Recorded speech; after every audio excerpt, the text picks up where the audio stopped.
평안 얻을 때와 잃을 때, 찰스 스펄전 말씀입니다. 첫 번째로 주님께서 우리에게 말씀하실 평안에 대해 생각해 보기로 합시다. 우선 우리는 하나님께서 특정한 무리들에게만 평안을 말씀하신다는 사실을 알아야 합니다. 즉, 그의 백성들과 그의 성도들에게입니다. 그러면 우리는 스스로에게 이렇게 자문해 볼 수 있겠습니다.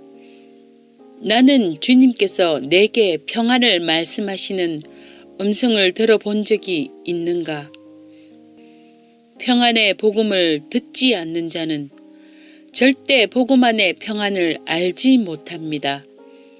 죄에 대해 경고하시는 성령님의 음성을 무시하는 자는 용서를 뒤따라오는 평안의 음성을 듣지 못하는 것입니다. 절대로 그리스도 바깥에는 평안이 없습니다. 오직 그분이 우리의 평안입니다. 화해는 예수 그리스도를 통하여 인간에게 주어지는 것이며 그 한 길 외에 또 다른 길은 절대로 없습니다. 양들은 그의 음성을 듣나니 나는 선한 목자라. 주님께서 자신의 백성들에게 음성을 들려주시며 그분의 백성들은 자신들의 하나님을 압니다. 그러나 많은 자들이 하나님과 상관없이 살아가고 있습니다.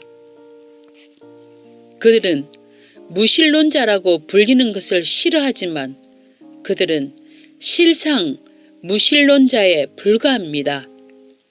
그들의 생각과 계획, 행동들, 그리고 사업과 삶 속에는 하나님이 없습니다. 그러나 자신의 삶 속에 하나님이 살아 역사하심을 느끼는 자들에게는 평안이 있습니다. 행복은 그가 하는 모든 행동에서 첫째도 하나님, 둘째도 하나님, 그리고 마지막에도 하나님인 사람에게 있는 것입니다. 그런 사람들을 자세히 살펴봅시다. 홀로 있을 때에도, 군중 속에 있을 때에도 하나님은 그들과 함께 하십니다. 하나님이 그의 위에서 다스리시고 그의 밑에서 붙드시며 그의 속에서 그에게 힘을 북돋우고 계십니다. 당신에게 하나님이 모든 것이라면, 당신이 그의 백성 중에 속해 있다면 그분은 당신에게 평안을 말씀하실 것입니다. 그리고 이 평안은 언제나 거룩함과 연관이 있습니다. 그분의 백성이란 말과 그분의 성도들이란 말은 동의어입니다. 하나님을 영접한 사람은 그분이 거룩한 하나님이란 사실을 압니다.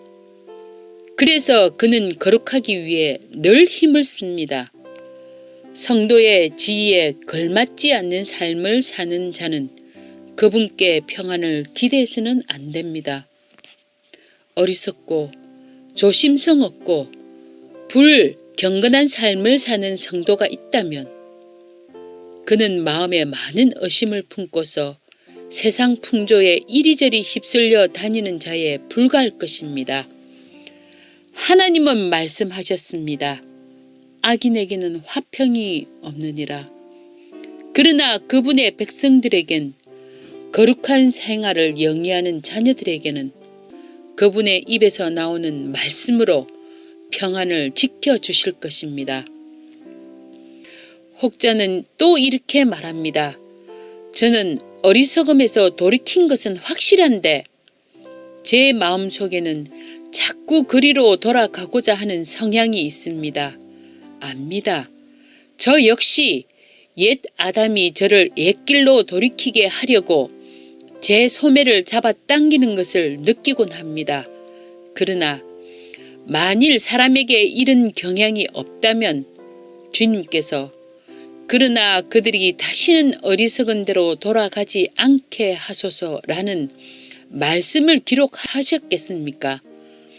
그 말씀을 듣는 대상은 그분의 백성이었으며 또한 그분의 성도들이었습니다. 주님은 바로 그들에게 평안을 말씀하셨습니다. 그러나 옛 본성은 그들 속에 웅크리고 앉아서 그들을 다시 옛길로 돌이키게 하고자 수시로 그들의 소매를 이끌곤 합니다. 만일 당신 속에 옛 누룩이 작용을 해서 죄를 부풀리게 하고 있는 것을 발견했다면 그 당장 구주 앞에 엎드려서 세리가 했던 것처럼 이렇게 간구하십시오. 하나님이여, 죄인인 저에게 자비를 베푸소서. 기억하십시오. 당신에게 죄의 본성이 남아 있다 하더라도 당신은 여전히 그분의 백성이며 또 그분의 평안의 말씀을 들을 수 있는 자격이 있는 사람입니다. 그러나 죄에 대해 전혀 끄리낌이 없고 악을 전혀 혐오스러워하지 않으며 의를 강구한 적도 없고 하나님의 음성에 귀 기울인 적도 없는 사람에게는 하나님은 절대 평안을 말씀하시지 않습니다. 이러한 자들에게는 오히려 우레와 같은 소리가 불같은 음성이 격노하여 바라시는 말씀이 준비되어 있을 뿐입니다. 너희 저주 받을 자들아, 내게서 떠나 마귀와 그의 천사들을 위하여 준비한 영원한 불 속으로 들어가라. 사랑하는 여러분, 저는 여기서 아주 중요한 이야기를 하고자 합니다. 그것은 하나님께서 주신 평안이 아닌 또 다른 평안을 갈망하는 것은 죄라는 사실입니다. 혹자가 이렇게 물은 적이 있습니다. 우리 악인들이 평안을 누리며 선한 사람들이 오히려 그리 평안스럽지 못하게 살아가는 모습을 보곤 합니다. 이해하기 힘든 삶의 단면인 것은 사실입니다. 그러나 그렇다고 전혀 이해할 수 없는 일은 또 아닙니다. 왜 악인들이 평안을 누릴까요? 제 대답은 이렇습니다. 그들의 평안은 어리석음의 소치인 경우가 많습니다. 그들은 별 생각 없이 살아가는 사람들로 뭘 숙고하거나 자숙하는 일이 좀채 없습니다. 그들은 자기 주변의 상황이나 한치 앞은 전혀 염두에 두고 있지 않습니다. 그들은 절벽으로 떨어지기 직전의 상황에 이르렀음에도 바로 앞에 어떤 위험이 도사리고 있는지도 모르고 또 알려고 노력하지도 않습니다. 그러나 그들이 절벽의 맨 가장자리에서 앞으로 한 발짝만 더 내디디는 순간 그들의 평안은 산산조각이 나고 맙니다. 그러나 지금은 목을 곧게 하고서 우리가 아무리 충고를 해주어도 오히려 그 충고했다는 사실 때문에 우리를 미워하기까지 합니다. 그들은 지금 술잔을 높이 쳐들고 있지만 또 취할 때까지 마시고 흥청대지만 그 옛날처럼 홍수는 어김없이 닥칠 것이고 그날에는 비상구가 전혀 없을 것입니다. 어떤 사람들은 양심이 굳어 있습니다. 즉 딱딱하고 무감각하며 냉담해진 상태란 말입니다. 전혀 감각이 없는 상태라고 할 수 있습니다. 건강한 양심은 살갗이 벗겨진 피부처럼 예민합니다. 항상 무엇에 닿을까봐 두려워하는 상태입니다. 그러나 어떤 이들의 양심은 굳은 살이 코끼리 가죽처럼 덮여 있어서 전혀 감각을 느낄 수 없습니다. 어떤 죄인들의 양심은 마치 인두로 지져 버린 것처럼 신경이 모두 죽어버려서 영원한 저주 앞에서도 끄떡하지 않고 마음의 평안을 유지합니다. 우리 주변에는 사탄이 지켜주는 평안 속에 묻혀 사는 사람이 너무도 많습니다. 강한 사람이 무장을 하고 자신의 관절을 지키면 자기의 소유물이 안전하리라. 사탄이 그 사람을 온전히 장악하고 있으면 그의 죄악된 마음은 늘 만족 가운데 있기 때문입니다. 다른 사람들처럼 고난에 처하지도 아니하고 다른 사람들 같이 재앙을 당하지도 아니하기 때문이니이다. 그들은 평안 가운데 죽습니다.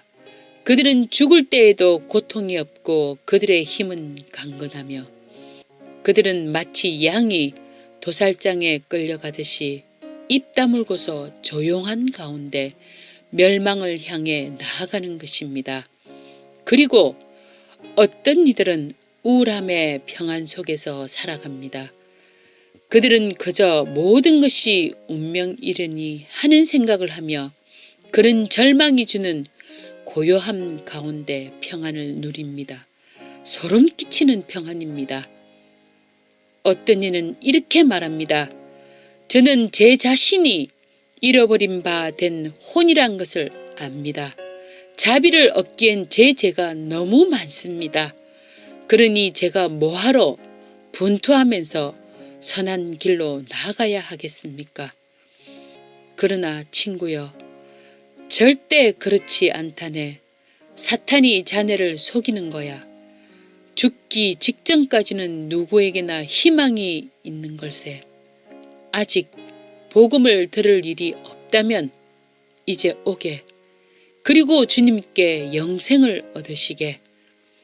무심한 마음과 우울, 그리고 완고함은 그들의 가장 큰 적입니다. 하나님을 대적하는 강물은 종종 소리 없이 다가오는데 이는 그 물이 너무도 깊고 도도하기 때문입니다. 어떤 사람들은 하나님의 원수가 되어서는 영원한 심판을 비웃고 하나님을 무시하려 합니다.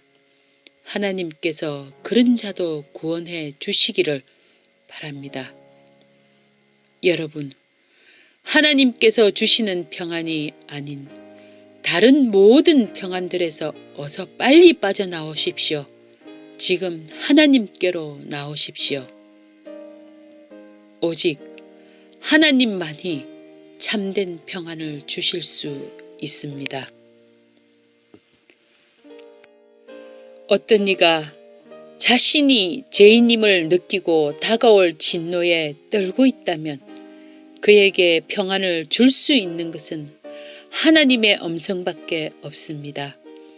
사역자들도 그들에게 평안을 주지는 못합니다.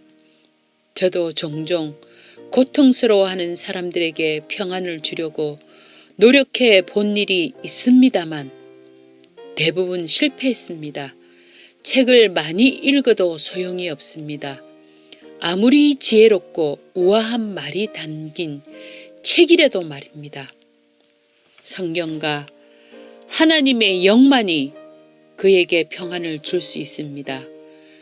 저는 여러분들 중에 확신이 없어 헤매고 있는 분이 단 한 명도 없기를 간절히 바랍니다.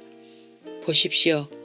헤매는 자들의 눈앞에 물결치고 있는 노도를, 그리고 바람이 울부짖는 소리도 들려옵니다. 아, 베드로여, 일어나시오. 파도에게 잠잠하라고 명하시오. 요한, 일어나시오. 그리고 저 파도에 기름을 부으시오. 그러나 보십시오. 사도들 자신들마저도 가라앉고 있습니다. 만일 그들보다 더 위대하신 이가 나서지 않으셨다면 그들은 아마 영영 가라앉고 말았을 것입니다. 키 옆에서 잠들어 계셨던 그분만이 그들에게 화평을 명하실 수 있습니다. 그리고 여러분, 그분은 또한 지금 이 자리에서 자신의 죄 문제로 고민하고 있는 자들에게 평안하라 라고 말씀하고 계십니다. 우리를 위해 흘려진 그리스도의 피가 그들에게 모든 지각을 초월하시는 하나님의 평강을 가져다 줄 것입니다. 성경을 보십시오. 폭풍이 소동하던 바다는 아주 조용해졌습니다. 속죄의 능력을 알고 느낀 사람들의 혼에 임하는 것과 같은 위대한 고요가 바로 그렇습니다. 저는 앞서 오직 하나님이 평안을 말씀하실 수 있다고 했습니다. 주님께로부터 나온 한마디는 모든 문제를 끝냅니다. 어떤 행위도 필요 없습니다. 단지 말씀 하나면 됩니다. 평안은 지금 만들어지고 있는 것이 아닙니다. 평안을 만드는 작업은 2000년 전 십자가에서 끝났습니다. 우리의 평안의 근본이신 주 예수 그리스도는 우리의 모든 죄를 지고 나무에 매달리심으로 인간과 하나님 사이에 놓여 있던 불화의 원인을 완전히 제거하셨습니다. 거기서 다툼을 끝내신 것입니다. 성경에 귀를 기울여 보십시오. 우리의 화평을 위한 징계가 그에게 내려졌고 그분의 십자가에서 흘리신 피로 우리의 평안이 완성되었습니다. 그렇게 화평은 완성되었고 그 이후로 이 화평은 오직 주 하나님께서 성령을 통하여 말씀하시면 그 즉시 인간의 마음과 양심 속으로 들어갈 만반의 준비를 하고 있습니다. 하나님의 음성을 멸시하지 마십시오. 그분의 음성은 전능한 것입니다. 그분은 아무것도 없는 무에서 말씀으로 세상을 창조하셨습니다. 그분은 말씀으로 암흑에서 빛을 창조하셨습니다. 우리의 왕의 음성이 있는 곳에 능력이 있습니다. 주께서 말씀하시면 즉시 이루어집니다. 주님께서 평안을 말씀하시는데 누가 감히 분란을 일으키겠습니까? 예수 그리스도 안에는 죄지은 혼들을 위한 거룩한 평안이 마련되어 있습니다. 주님께서 말씀하십니다. 수고하고 무거운 짐진 자들아 다 내게로 오라. 그러면 내가 너희에게 쉼을 주리라. 지극한 고통과 번민이 있을지라도 주님께서 한 말씀만 하시면 그 즉시로 그의 마음에는 평안이 찾아오는 것입니다. 그가 그의 백성들과 그의 성도들에게 화평을 말씀하실 것임이라. 많은 여인들이 슬픈 영을 지닌 채로 어려운 세월을 살아갑니다.